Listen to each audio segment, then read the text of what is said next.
घटनेनंतर मुंबईतील बाबा जान भोंदूबाबाचा कारनामा उघड झालाय।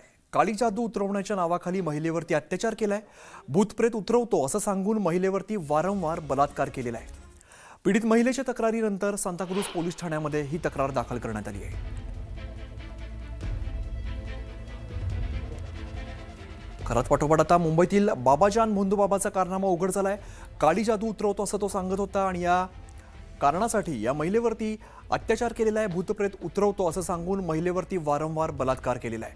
पीडित महिलेच्या तक्रारीनंतर सांताक्रूज पोलीस ठाण्यात या संदर्भात तक्रार दाखल करण्यात आली आहे।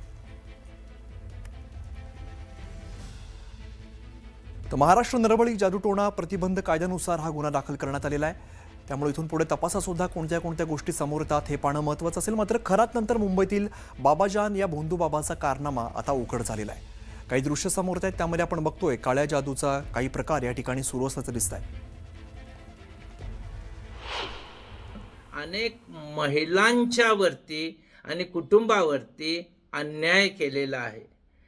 काही महिन्यापूर्वी यातील काही महिलांनी धाडस दाखवलं आणि त्यांना अभय मिळाल्यानंतर सांताक्रूज आणि खालापूर या ठिकाणी तक्रारी दाखल केलेल्या आहेत। FIR सुद्धा दाखल झालेली आहे आणि हा भोंदू आता त्याला अटक करण्यात आलेली आहे।